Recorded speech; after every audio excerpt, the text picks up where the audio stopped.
Ibu di sini nggak apa-apa. Ada apa-apa di mana aja. Ya. Iya Bu. Iya ya. Iya. Apa?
Ini ada dua, silahkan lihat.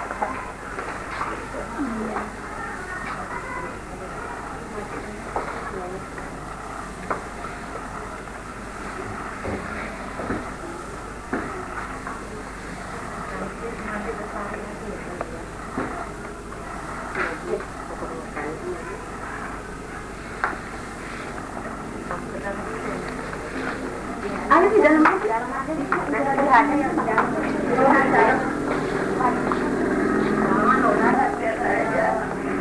Dua, kan dua. Oh, enggak kok ya. Satu aja kok. Ayo,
Nanti mati.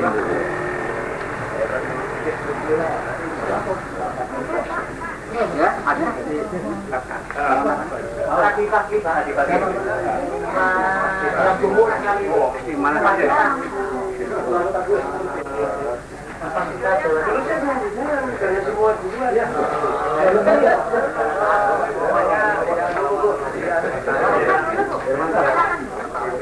Stand dulu. Yang mana?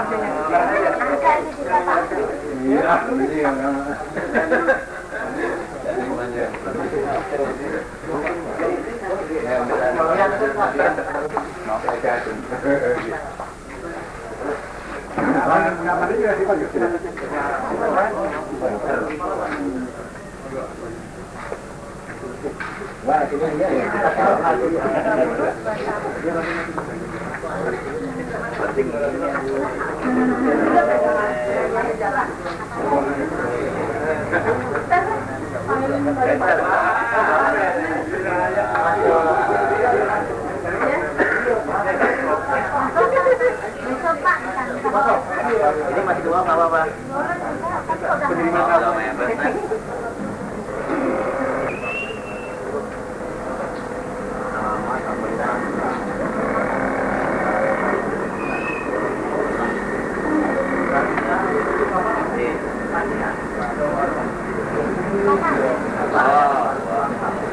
Assalamualaikum.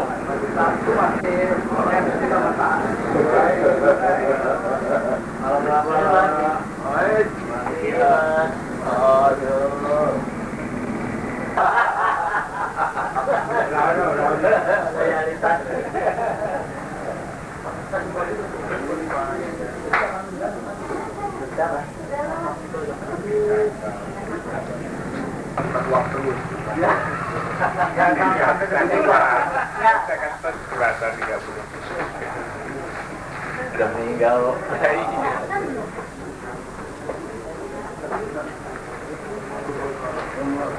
Saya kalau sudah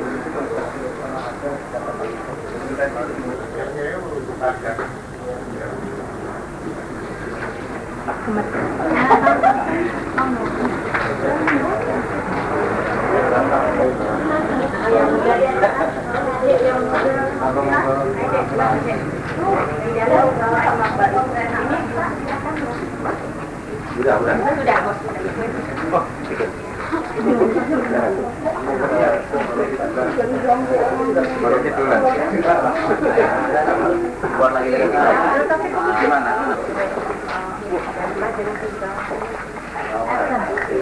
Aten Pak Aten. Pak sendirinya. Ini itu juga. Jalannya anak.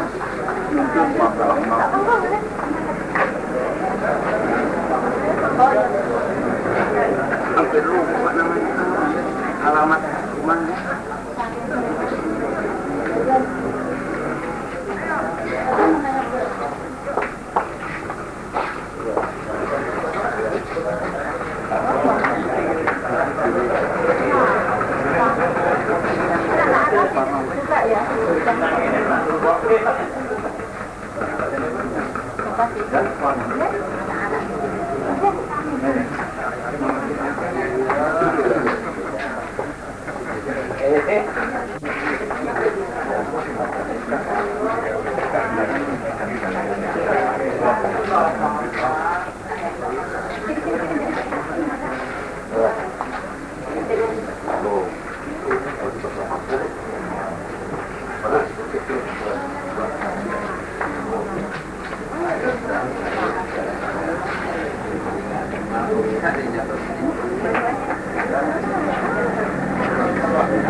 Gonjet no.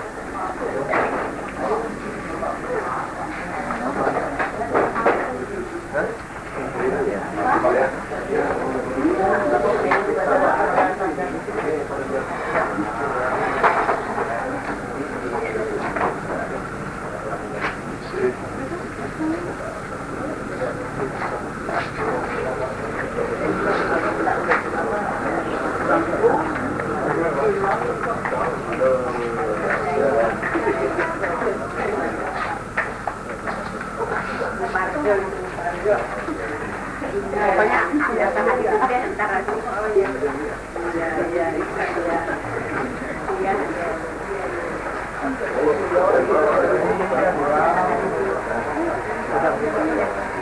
Balik lagi silahkan Pak.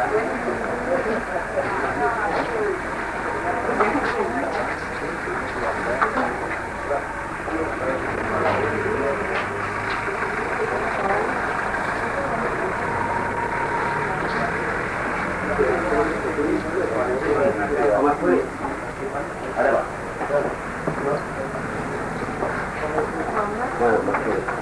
Di luar Pak.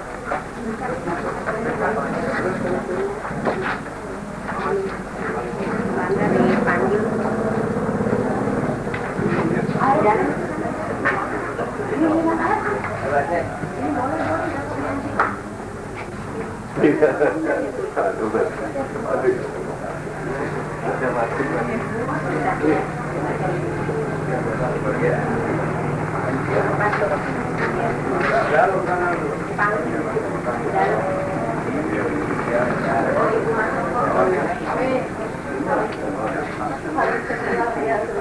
Ya, ini ya.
Pilihannya ikut semuanya.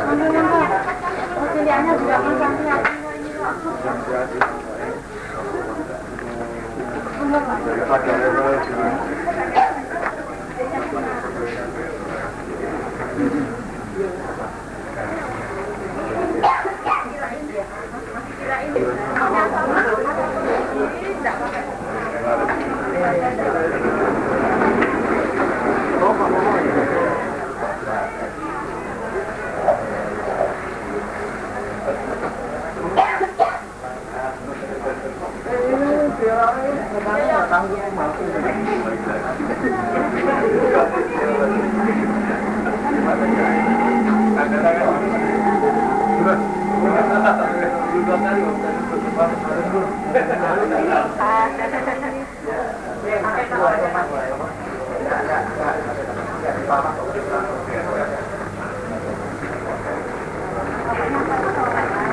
Yang emas, yang apa, yang lamaan gitu ya.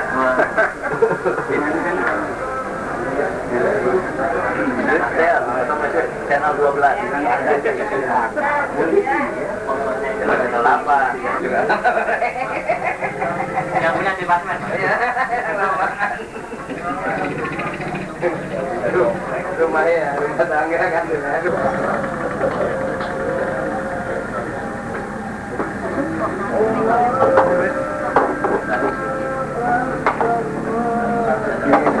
Ini yang ibu semua ya? Campur.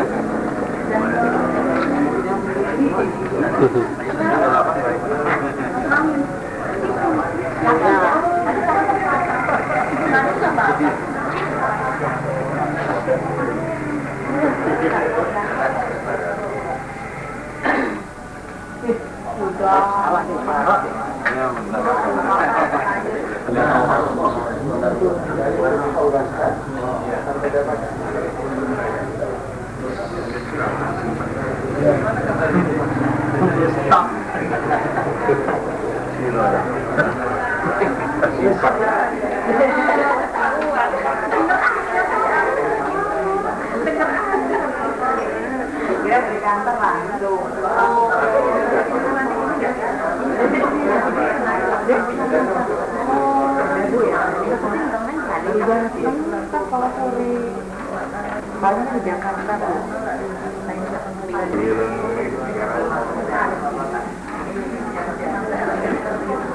Masuk.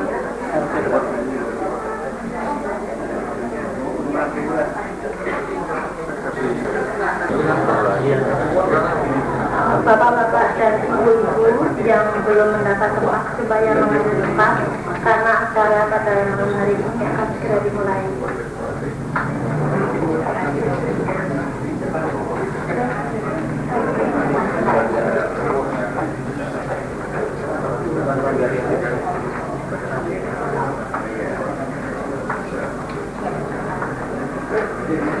Yang terhormat Bapak Haji Manan, yang terhormat Bapak Sugito sebagai wakil dari Koltri Dennaker, bapak-bapak dan ibu-ibu warga Dennaker yang berdomisili di Kompleks Jaga Sampurna ini, pertama-tama kami ucapkan selamat datang pada acara pada malam hari ini, yaitu acara kekeluargaan atau acara Santiadi menjelang pemilu 1987. Sebagai rangkaian acara pada malam hari ini adalah sebagai berikut. 1. Pembukaan oleh Koordinator Ikatan Keluarga Dennaker, dalam hal ini Bapak Suramsiono Musa.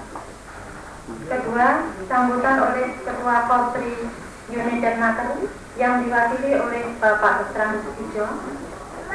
Kemudian yang ketiga, sambutan Bapak Direktur Jenderal Binawas Dennaker, Bapak Harun.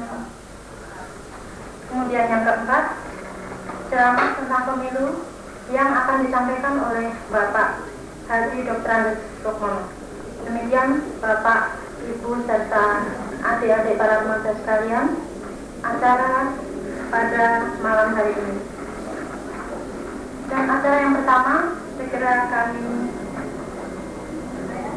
mohon Bapak Koordinator IKT Dennaker, Bapak Suramsiono Esa, untuk membuka acara ini. Assalamualaikum warahmatullahi wabarakatuh. Semoga berkah dan rahmat Tuhan selalu beserta dengan kita sekalian. Yang terhormat Bapak Dirjen Binawas, Pak Dimana. Yang terhormat Bapak Pengurus Korpri Unit Departemen Tenaga Kerja atau beliau yang mewakili, Bapak Penasihat Ikatan Keluarga Departemen Tenaga Kerja di wilayah Kompleks Perumahan Departemen Tenaga Kerja dan Migrasi di Jakarta Sampurna, Pak Rukmono. Ibu-ibu, bapak-bapak dan saudara sekalian, Pertama-tama sudah pada tempatnya kita bersama-sama memanjatkan puji syukur kehadirat Ilahi atas berkah, rahmat dan ridhonya, sehingga pertemuan kekeluargaan kita, ikatan keluarga Departemen Tenaga Kerja di wilayah Kompleks Jaka Sampurna ini dapat berlangsung sebagaimana yang telah kita saksikan bersama saat ini. Berdasarkan surat keputusan Menteri Tenaga Kerja yang ditandatangani oleh Bapak Sekjen nomor 245 tahun 1987 tertanggal 17 Januari 1987 bahwa di tiap-tiap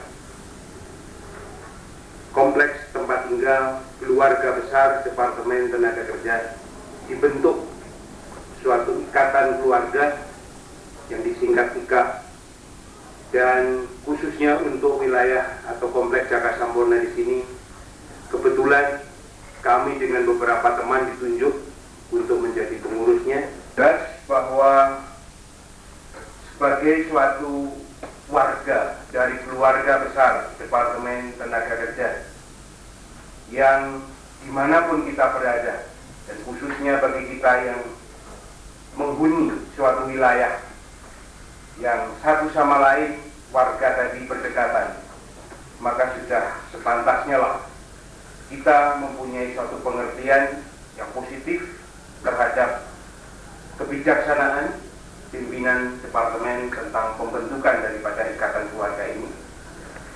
Yang jelas dapat kami kemukakan bahwa ikatan keluarga yang kepengurusannya didasarkan SK tadi diberikan suatu tugas beban, yaitu pertama membantu, mengusahakan, mengembangkan hubungan kekeluargaan yang seerat-eratnya di antara warga. Kemudian yang kedua, membantu meningkatkan kesejahteraan warga beserta dengan kesejahteraan lingkungan dalam arti yang luas. Perkara ini mempunyai suatu tugas sebagai jalur penghubung antara warga kita ini dengan pengurus unit korpri Departemen Tenaga Kerja dan dengan subunit yang bersangkutan. Dengan pemahaman kita bersama bahwa kepengurusan IKA di wilayah ini yang perlu kita ketahui, kita masih di bawah asuhan bimbingan penasihat yang dalam hal ini kebetulan malam hari ini berfungsi. Jadi Bapak Haji Manan di samping hadir sebagai pimpinan di Eselon 1 Departemen, beliau juga merangkap sebagai penasihat di dalam kepengurusan daripada IKA Depnaker di wilayah ini. Dan juga Bapak Rukmono yang malam hari ini secara khusus menyampaikan pernyataan terima kasih dan penghargaan yang tinggi-tingginya kepada beliau beserta seluruh keluarga yang telah berkenan untuk menyediakan tempat kita bertemu secara kekeluargaan ini dengan seluruh perlengkapannya. Saya rasa ini merupakan sesuatu yang perlu kita teladani sebagai sesepuh, sebagai penasihat, yang kiranya kesatuan di dalam suatu bentuk yang sekarang ini akan merupakan suatu kelanjutan yang akan berkembang sebagaimana yang diamanatkan di dalam tugas melalui surat keputusan. Yang tadi kata pembukaan telah disampaikan oleh Bapak Suramsi Manunggacara. Kemudian acara yang kedua, secara sambutan kami persilakan Bapak Danus Pijo sebagai wakil dari Korpri Unit Departemen Tenaga Kerja.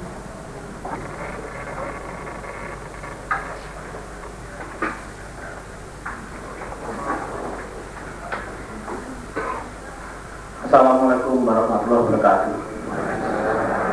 Bapak Dirjen yang saya hormati, Bapak Sesepuh Kabupaten Banjar yang kami hormati, Bapak Sukamsiono sebagai koordinator IKA, dan bapak-bapak serta ibu-ibu sekalian, perkenalkan pada malam hari ini saya menyampaikan beberapa hal di dalam rangka pertemuan malam hari ini.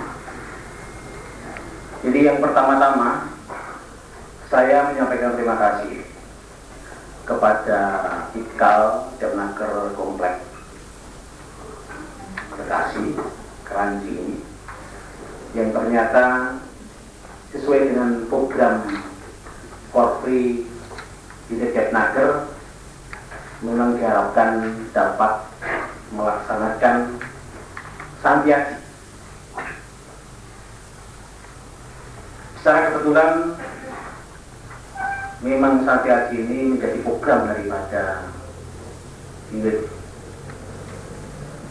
Korpri Depnaker ini, dan agaknya memang secara spontan Komplek Depnaker ini dengan ketembusan yang paling ini sangat terkatang, sehingga apa yang kita harapkan bisa segera berhasil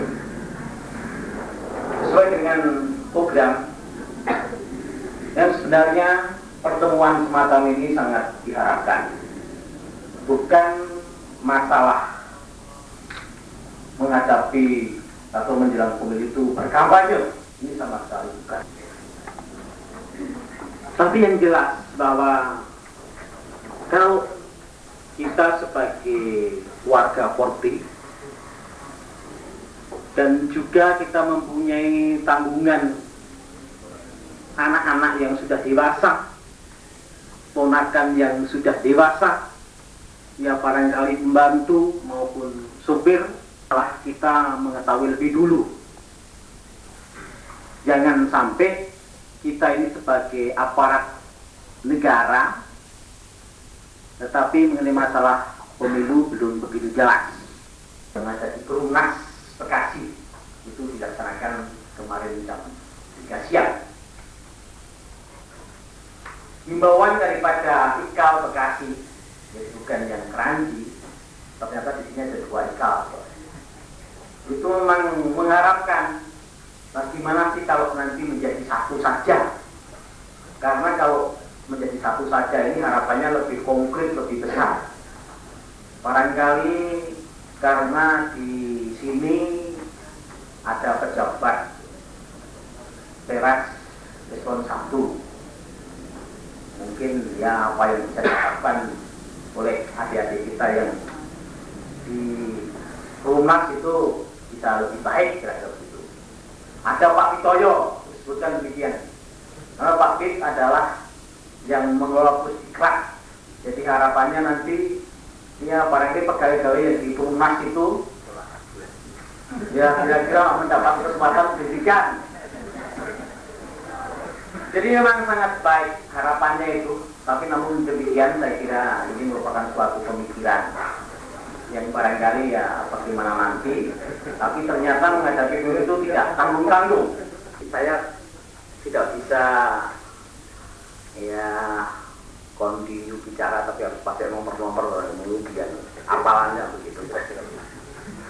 Karena ini mendadak. Jadi saya baru keluar dari rumah, ditemui Pak Sanusi, Pak, apa sudah terima surat dari Korpri? Belum, loh, Bapak kan mewakili nanti bicara di sana. Ah, barangkali tidak betul itu. Ya, paling tidak anak atau keponakan orang terdekat. Ini yang penting. Jadi kita harus mengetahui, memang di dalam rangka pembinaan kepegawaian, personil ini ada pembinaan kedinasan. Itu ada jumlahnya 17 poin kira-kira itu. Antara lain apa? Ya antara lain pembinaannya itu kalau nyimpang dari peraturan ya dihukum kira-kira. Ini Pak Asis itu yang sering tahu persis. Tapi kalau mendapatkan ya karena poin yang baik dapat penghargaan, antara lain itu pembinaan itu. Yang lainnya banyak sekali, nggak usah disebutkan karena Bapak juga sudah tahu. Tapi di samping pembinaan di dalam kedinasan ada di luar kedinasan. Itu adalah yang kita sebut dengan pembinaan Korpri. Jadi memang ada pembinaan di luar jalur, di luar kedinasan. Di luar kedinasan ini yang penting. Dan ternyata malam hari ini ya anggaplah itu Jadi karena memang IKAL mengadakan kegiatan ini atas petunjuk daripada Korpri, Dinas Kepnaker. Nah, Korpri dalam melaksanakan tugas memang merupakan program daripada ini pembinaan di luar kedinasan. Memenangkan Orde Baru adalah hal yang tidak boleh diabaikan. Artinya agar kesinambungan daripada pembangunan yang sudah kita rasakan ini terus berjalan. Kesinambungannya ada. Dan tidak aneh kalau kita mau melaksanakan supaya kesinambungan ini ada. Karena ternyata ya bapak-bapak di sini adalah yang paling beruntung barangkali. Karena kalau kita lihat program pemerintah mengenai sandang, pangan, dan papan, kita ingin mendapatkan papan semua. Jadi tidak aneh kalau nanti akan memenangkan perjuangan Orde Baru dan dalam konkretnya adalah memenangkan program Golkar ini. Ini jelas, ini hal yang wajar karena kita sebagai anggota Korpri juga anggota Golkar, kalau nanti milih ya mesti itu wajar. Kalau sampai tidak memilih itu, nah ini jadi masalah. Barangkali ini yang sering saya keluarkan ini pada kesempatan karena seminggu ini saya mau cek terus di mana-mana, lebih dari 4 sama saja. Kalau kita ini nanti memenangkan Orde Baru dalam arti memenangkan Golkar, jadi saya katakan ini bukan kampanye, saya bicara dengan saudara-saudara satu jalur, yaitu jalur beringin. Jadi jelas itu nggak ada masalah. Yang menjadi masalah karena kalau hanya kita pakai negeri saja, misalnya itu nanti milik ya katakan gambar nomor 2 itu jumlahnya tidak seberapa, itu kecil. Bukan itu saja yang kita maksudkan. Di dalam kesempatan Santi Aji sebenarnya yang penting adalah karena dalam pemilu itu diharapkan juga merupakan kesadaran kita berpolitik. Nah ini yang penting. Jadi kita sebenarnya meningkatkan kesadaran politik. Itu yang penting. Jadi cara meningkatkannya bagaimana sih cara meningkatkan itu? Ya, ini saya mengambil bacaan saya tahun 54. Terpaksa ini, karena saya balik-balik sekarang ini nggak ada contohnya. Terpaksa saya mengambil rekaman saya tahun 54. Di otak rekaman. Jadi waktu itu saya membaca masih kecil ya, 54 itu saya masih SD kelas 5 loh. Nah, masih kecil ya. Tapi saya baca buku yang namanya buku Seneng Tentrem. Saya ulangi lagi barangkali dengar ya sudah bosan itu. Saya baca buku Seneng Tentrem. Artinya bagaimana usaha seseorang itu bisa tenang dan tenteram. Ternyata kuncinya itu gampang. Yaitu kalau seseorang bisa membuat senang dan tenteram orang lain, otomatis dirinya akan meningkat ketenteraman dan keserangannya. Kita akan meningkat kesadaran diri kita. Nah, pada kesempatan ini, bagaimana caranya adalah nanti akan diberikan bahan Santi Aji ini. Karena ini yang penting adalah materi. Karena kita menjelaskan kepada orang lain, ya ini memang cukup berat. Karena kalau kita sesama pegawai, ini barangkali saya masih bisa ngomong demikian kira-kira. Ini saudara anggota Korpri, misalnya ini sama-sama pegawai ya, juga sudah mendaftarkan menjadi anggota Golkar, sudah mempunyai kartu anggota Golkar. Kalau belum, paling tidak sudah menjadi anggota Korpri, karena pegawai adalah otomatis harusnya pasti jadi anggota Korpri. Jadi kalau tidak nanti memenangkan Golkar itu barangkali ada something wrong, ada question mark pada orang itu. Itu bisa saya ngomong begitu. Karena ini pegawai. Jadi kalau perlu ya pertanyaan waktu kecil itu saya kan sering ngaji ya. Sudah biasa melakukan sembahyang 5 waktu. Tapi tahun 70-an saya agak kena sesuatu. Artinya mungkin kena godaan sehingga saya tidak banyak orang yang sembahyang. terutama subuhnya. Saya terbuka ya. Sehingga pada waktu itu saya tanya tahun sebulan itu sama seorang tokoh agama, Pak, barangkali saya ini ada penyakit atau kelainan. Mengapa kalau saya makan sembahyang itu rasanya berbangga, senang sekali, tapi kalau tidak kok nggak apa-apa? Itu namanya mungkin saya punya kelainan. Nah juga begini, anggota Korpi itu kalau nanti sampai tidak memenangkan Golkar itu mesti ada kelainan, perlu diperiksa kalau gitu.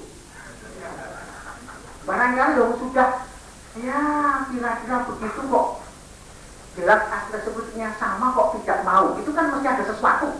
Ini perlu dikorek. Barangkali ada something, ada sesuatu kelainan. Saya katakan tidak sakit jiwa tidak, tapi kelainan kok aneh. Ini saya bisa konsultasi, barangkali nanti bisa sadar. Karena yang penting adalah kesadaran politik itu. Jadi sehingga nanti di dalam memenangkan atau dalam pemungutan suara tanggal 23 April 87 ini jelas adalah pilihannya itu adalah nomor 2.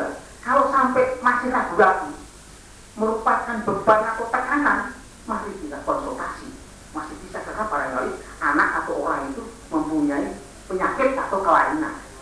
Nah, ini kalau pada pegawai, tapi pada orang lain, nah ini yang perlu dijelaskan, yang bukan pegawai. Jadi kita, saya kira perlu mensyukuri. Kalau pembangunan saat ini, paling tidak kalau dalam saduran urang-urang itu begini.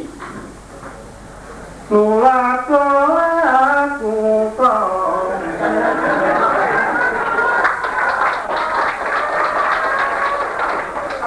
Subrate wong urip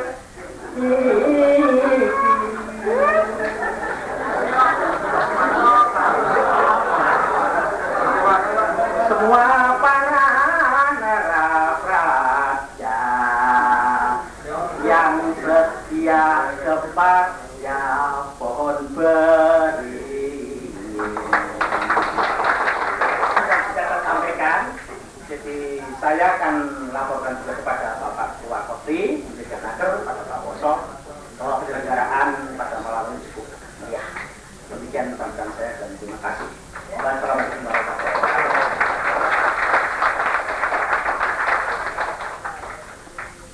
Terima kasih kepada Bapak Sangat yang telah menyampaikan presennya. Mudah-mudahan segala yang tersirat pada sambutan tadi bisa diambil manfaatnya oleh masing-masing kita sebagai anggota dari Ikatan Keluarga Departemen Tenaga Kerja yang berada di Kompleks Jakarta Selatan. Kesempatan berikut kami mohon Bapak Haji Harun Basimanan untuk berkenan memberikan sambutannya. Kami persilakan.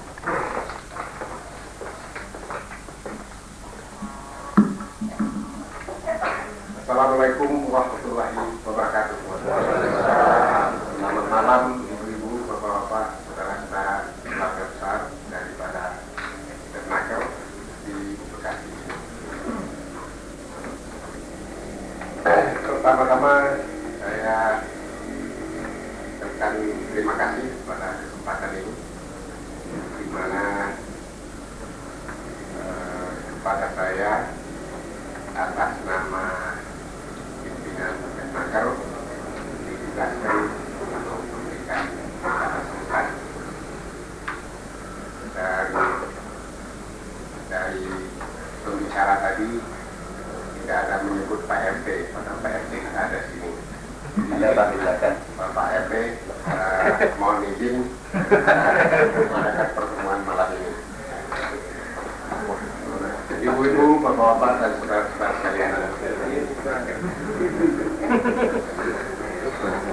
Itu juga orang tua kita. Nanti tidak akan surat keterangan.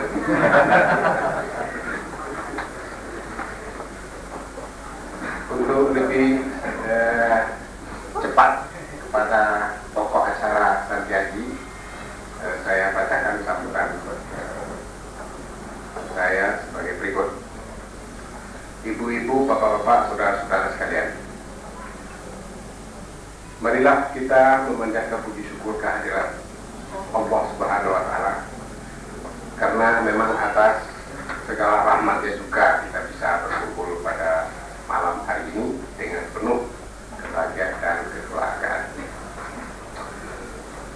kita berkumpul di dalam suasana kekeluargaan dan kebersamaan di dalam suatu wadah baru yang ditemukan, yaitu nama Ikatan Keluarga Departemen Tenaga Kerja Komplek Jakarta Sempurna Bekasi. Sudah selayaknya lah kita memang harus ada musyawarah mufakat untuk dalam rangka menghadapi pesta demokrasi nanti. Oleh karena dengan musyawarah mufakat itu kita akan dapat saling isi mengisi. Nah, dalam kesempatan berkumpul ini juga saya pergunakan untuk kesekian kalinya, baik juga di kantor Suproso, perlunya penyampaian beberapa pesan sehubungan dengan masalah nasional yang disebutkan tadi, yaitu yang akan kita hadapi bersama nanti. Pesta demokrasi itu menurut Pak Ijo tadi ditegaskan secara pastinya ialah tanggal 23 April 1987. Nah, pesan yang perlu saya sampaikan bukanlah suatu merupakan memang menurut Pak Ijo tadi bukan suatu kampanye, tetapi oleh karena apa kampanye itu memang belum waktunya di dalam rangka izin kampanye, tetapi memang diperlukan menurut pimpinan departemen ajakan kepada bawahan maupun kepada keluarga besar dari seorang pimpinan itu memang sangat perlu. Apalagi tadi kita sudah membentuk keluarga besar yang diikat dengan suatu ikatan keluarga Bernager Komplek Jakarta Sempurna Bekasi ini. Nah, di dalam rangka pesan-pesan yang berharga demikianlah yang kita sebutkan namanya Santiaji, yang isi atau materinya nanti tentu akan diberikan oleh Pak Mono. Ibu-ibu, bapak-bapak, dan saudara-saudara sekalian, memang perlu kita kenang atau perlu kita ingat bahwa selama Orde Baru di dalam rangka memegang kendali pemerintahan atau pemerintahan nasional sejak tahun 66, tadi oleh Pak Ijo sudah dinyatakan 3 kali sudah pemilihan umum, antara lain 71, 77, dan 82. Agar yang keempatnya tahun 87 ini yaitu tanggal 23 di 87. Saudara-saudara sekalian, yang dapat kita tarik daripada suatu kesimpulan atau pelajaran daripada penyelenggaraan pemilu 3 kali yang lalu itu di 1988, pertama, perlu diketahui bahwa Orde Baru benar-benar secara murni dan konsekuen telah melaksanakan apa yang tersurat dan tersirat di dalam Undang-Undang Dasar 45. Yang antara lain yaitu setiap 5 tahun sekali melakukan pemilihan Majelis Permusyawaratan Rakyat, di mana Majelis MPR ini adalah merupakan suatu landasan untuk menentukan arah selanjutnya. Dan yang kedua adalah di dalam pemerintahan Orde Baru benar-benar juga telah melaksanakan pembangunan di segala bidang. Karena adalah Orde Baru yang kita kenal selalu konsekuen dalam rangka memelihara stabilitas yang mantap dan dinamis, yang termasuk di dalamnya stabilitas politik. Nah, ibu-ibu, bapak-bapak barangkali sudah memahami bahwa sampai hari ini kita dalam rangka stabilitas ataupun keamanan yang terkendali. Yang keempat ialah di dalam pemerintahan Orde Baru,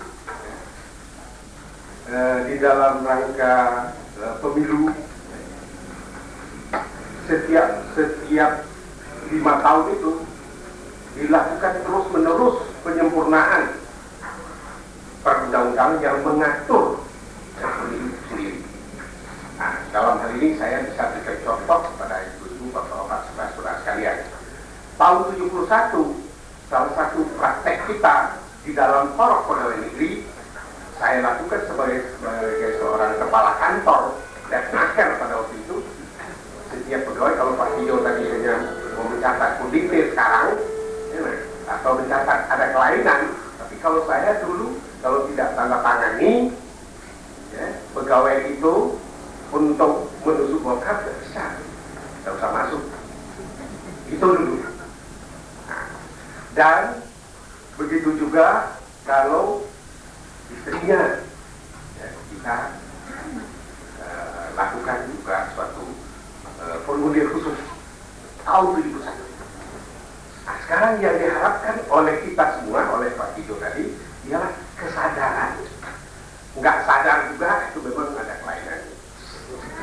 Nah, ini tentu akan diuraikan secara khusus mungkin yang pemerintah jadi yaitu Pak Rokono. Ya, yang perlu saya jelaskan sedikit, yaitu pemikiran kita laksanakan pemilihan umum itu. Tentang tadi sudah dinyatakan oleh Pak Hijo juga, di dalam rangka pemikiran kita untuk melaksanakan pemilu adalah pertama melaksanakan kedaulatan rakyat. Kedaulatan rakyat ini adalah sila keempat daripada Pancasila. Ialah kerakyatan yang dipimpin oleh hikmah kebijaksanaan dan pemusyawaratan perwakilan. Yang kedua ialah melaksanakan hak politik setiap warga negara. Yang ketiga, membentuk lembaga permusyawaratan rakyat dan perwakilan rakyat sebagai wadah penyalur aspirasi rakyat. Yang keempat, sarana untuk mencapai kemenangan Orde Baru. Siapa itu Orde Baru? Itu sudah dijelaskan oleh Pak Hijo tadi dan nanti akan ditegaskan lagi oleh Pak Mos. Sedangkan tujuan pemilu adalah juga sebagai penjabaran daripada data pikiran tadi, yaitu pertama untuk menyusun lembaga permusyawaratan dan perwakilan rakyat, dan yang kedua memilih wakil-wakil rakyat, dan yang ketiga tapi bukan sekedar memilih wakil rakyat untuk duduk dalam lembaga permusyawaratan rakyat saja, tapi juga pemilu adalah alat daripada yang penggunaannya tidak boleh merusak sendi-sendi demokrasi, misalnya seperti membuat pemerintahan baru dan anggaran dasar baru, bukan. Lain misalnya pembangunan yang sudah kita capai tentang swasembada pangan. Ibu-ibu, bapak-bapak, saudara sekalian, sekali lagi saya ingatkan kita berkumpul di sini. Oleh Pak Hijo tadi sudah dikira juga singgung, ialah ya Kopri juga anggota lokal dan juga penegak Orde Baru yang buktinya memang sejak pemilu pertama, kedua, ketiga dan tentu saja yang keempat ialah kita sudah ikut menegakkan Orde Baru. Nah, dan di dalam rangka pemilu yang akan datang, apalagi dalam pemilu yang keempat ini, azas kita sudah sama, yaitu baik azas daripada 3 partai politik, Golkar, Partai Demokrasi Indonesia, Persatuan Partai Persatuan Indonesia. Nah, tentu saja tidak ada masalah lagi. Tapi tugas Kopri supaya jangan meleng. Nah, itulah yang ditekankan menurut saya oleh Pak Hijo. Kalau ada yang meleng, memang kalau kasarnya pilih satu antara dua. Mau terus jadi pegawai, ya silakan pilih Golkar. Tidak terus, ya pertimbangkan BPM. Nah, tidak mau, kalau seperti saya sudah tegaskan, mau kembali tahun 71, atau kita minta kesadaran. Jangan kita dituduh oleh Pak Hijo nanti ada kelainan. Baik kelainan kita sebagai karyawan maupun kelainan daripada keluarga kita. Untuk itulah bapak-bapak dan saudara-saudara sekalian, saya ingin ingin menegaskan ya untuk kepada kita semua supaya kita pergunakan jalur-jalur yang biasa ya, yang tadi oleh Pak Tijo secara ya, terang sudah disebutkan juga ya, nah, bukan saja kita sebagai pemilih atau oleh Pak Surapsiono. Nah, kalau 4 juta yang kita harapkan apalah dari 162 juta atau dari 82 juta pemilih ya kan? Apalah, tapi sebagai seorang ya, warga negara Republik Indonesia yang sadar di mana kita berpijak, yaitu pijakan kita, pijakan Orde Baru dan juga inklusif sebagai anggota Golkar, ya juga tugas kita untuk pembangunan nasional ini adalah mempengaruhi ya, bukan saja teman sekasur atau istri kita yang juga seperti kalau dalam Orde Lama dulu ataupun waktu masih Orde Baru, tetapi ya, zaman pemilu pertama tahun 77 juga ada, atau juga 82 juga ada ya, kita orang Golkar, istri kita tetap P3 nah, termasuk istri saya dulu orang P3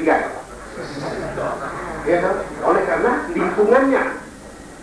Tapi setelah saya bina-bina terus nggak bisa, ini satu atau dua ya kan? Bekas suami ada, bekas istri ada, tapi bekas anak enggak. Nah, itu anak perlu kita ingat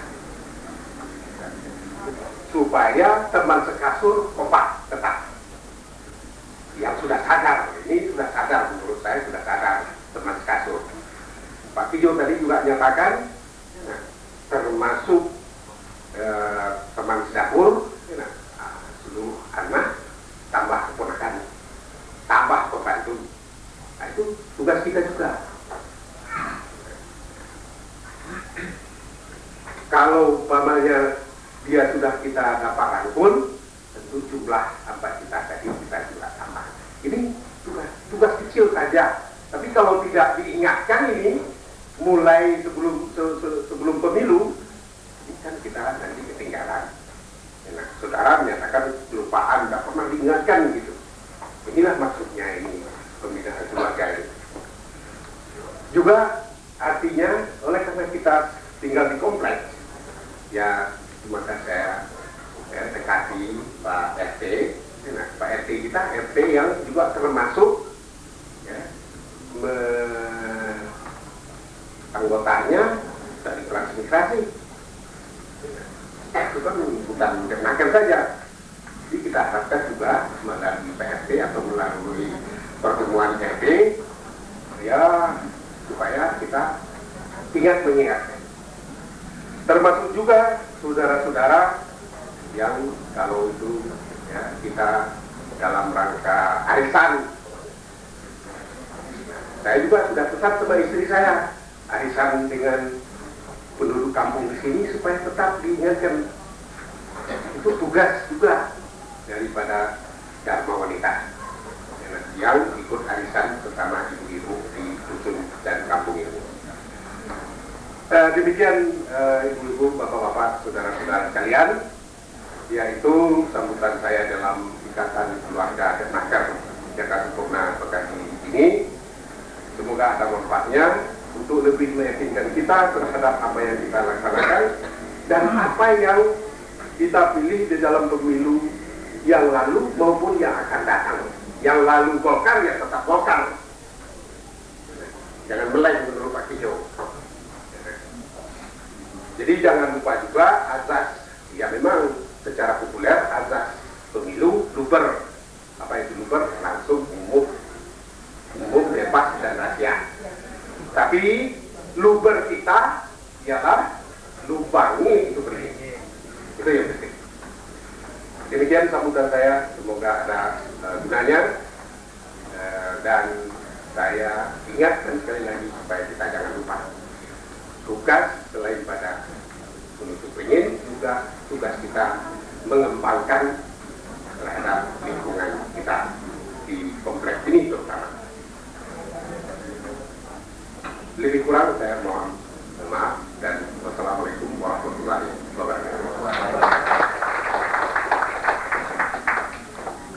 Sampailah kita pada puncak acara malam hari ini, yaitu Santiati atau ceramah tentang pemilu 87 yang dalam hal ini akan disampaikan oleh Bapak Haji Dr. Andes Rukmono.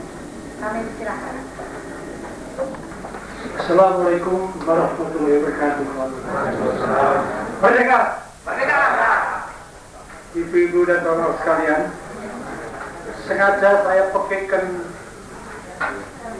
salam perjuangan kemerdekaan karena terutama pada malam hari ini sebenarnya sangat kami harapkan hadirnya remaja-remaja di dalam kompleks Jatnaker ini yang tentunya semuanya tidak pernah mengalami masa-masa tahun 45 seperti yang dialami oleh Pak Manan dan oleh beberapa rekan yang umurnya kira-kira sebaya.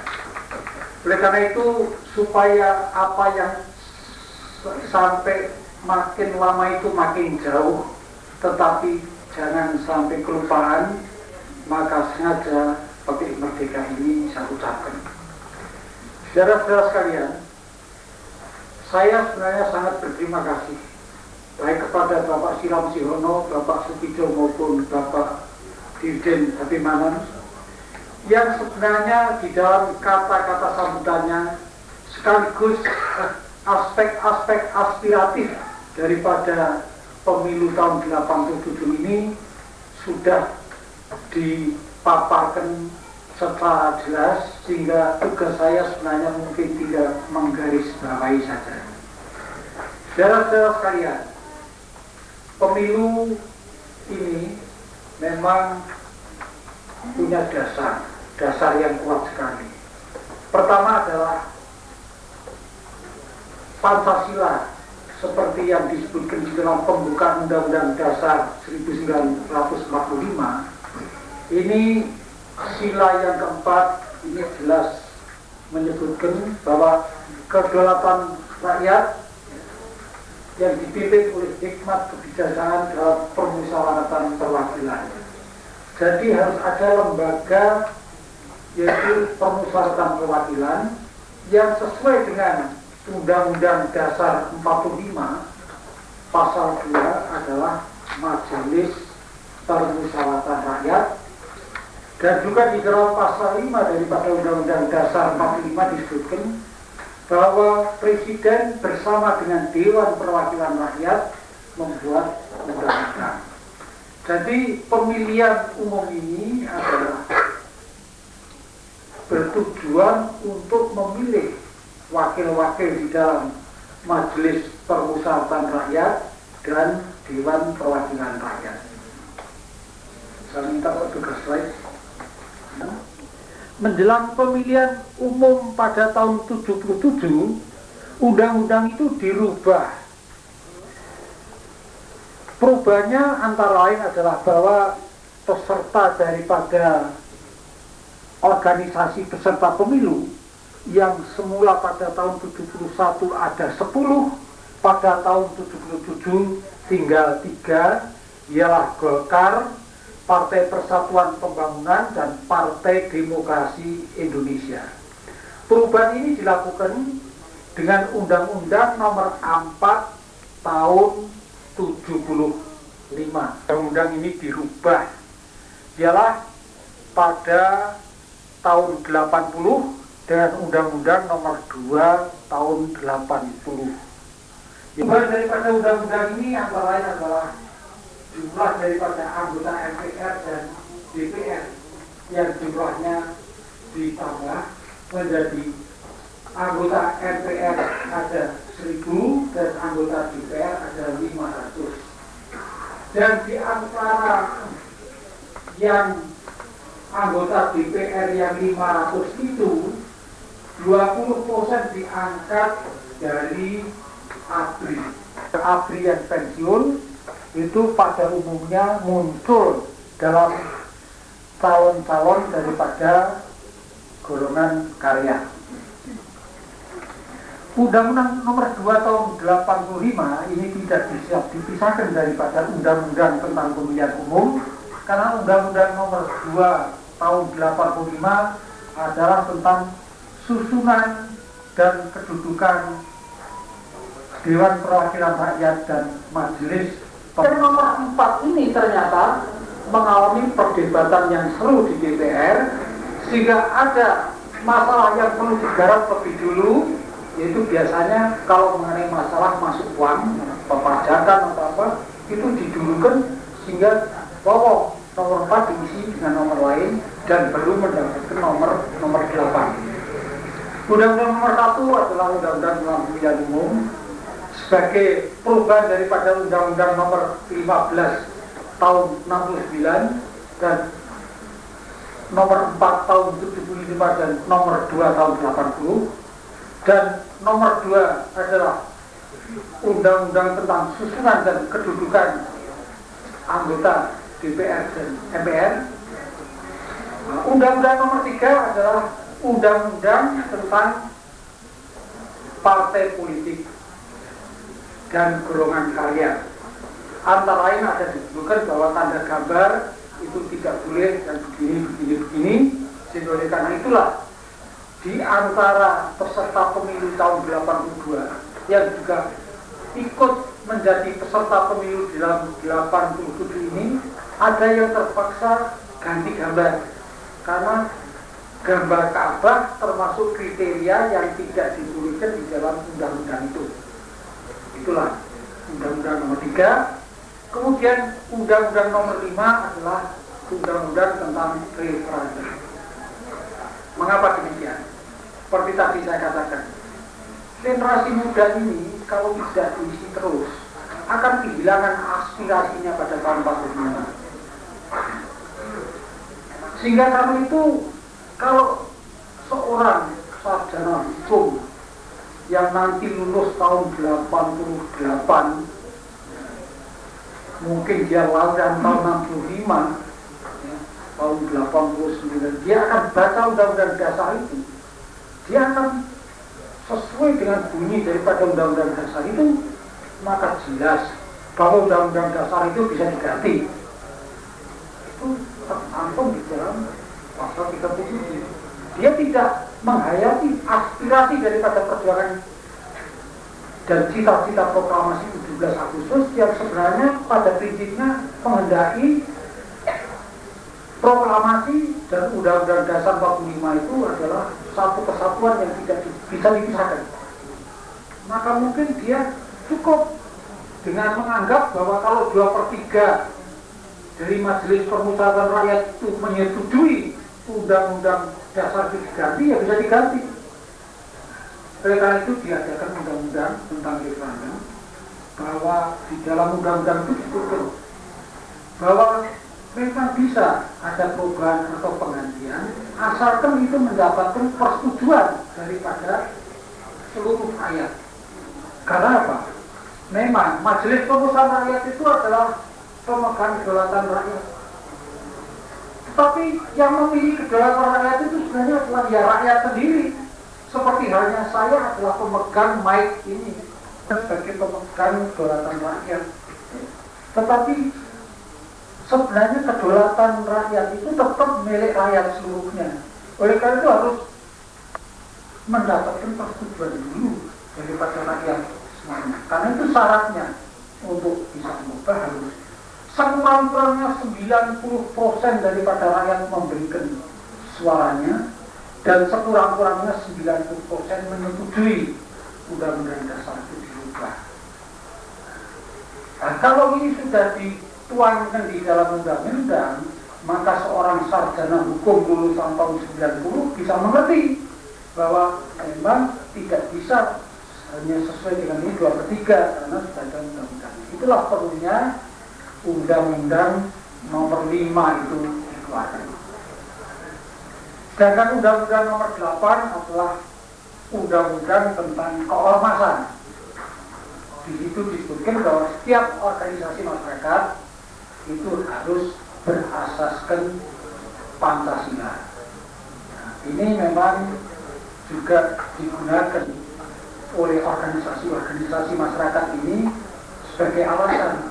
Ya, kami tidak bisa untuk merubah ini anggaran dasar, karena di dalam anggaran dasar sudah dicantumkan bahwa yang berhak merubah anggaran dasar itu harus Kongres untuk atas dasar keputusan Presiden. Bahkan hasil daripada keputusan musyawarah nasional itu sampai kepada anggaran dasar, perubahan anggaran dasar, anggaran rumah tangga, dan semua perubahan anggaran rumah tangga sampai kepada program-program kerja Kopri adalah ditetapkan juga dengan keputusan Presiden. Jadi hasil musyawarah itu diputuskan dengan keputusan Presiden. Jadi tidak mengamalkan aspirasi Kopri, tidak mengamalkan apa yang sudah digariskan oleh keputusan musyawarah nasional Kopri, sama saja juga dengan pelanggaran terhadap keputusan Presiden dan pelanggaran formil daripada sesuatu yang mempunyai kekuatan hukum. Seperti tadi saya sebutkan, sanksinya bukan disingkiri tetapi adalah disingkirkan. Oleh karena itu saya kira kalau untuk yang pegawai negeri tidak ada masalah. Mudah-mudahan juga kesadaran seperti tadi Pak Mana menyebutkan juga sudah ada pada ibu-ibu, dan juga kesadaran ada pada putra-putra. Demikianlah saya kira cukup uraian saya, tapi barangkali nanti ada pertanyaan-pertanyaan, kami masih akan bersedia untuk menjawab. Sekian, terima kasih. Wassalamualaikum warahmatullahi wabarakatuh.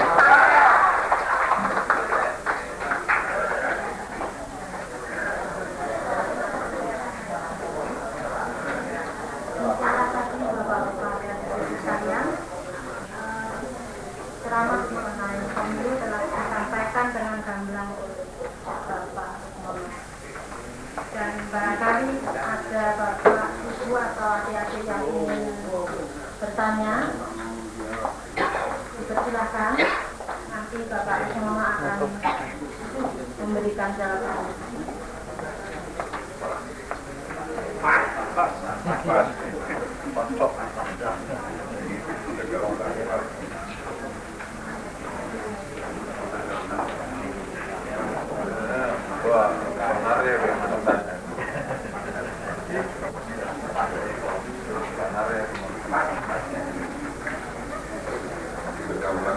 Sebenarnya kesempatan untuk tanya jawab ini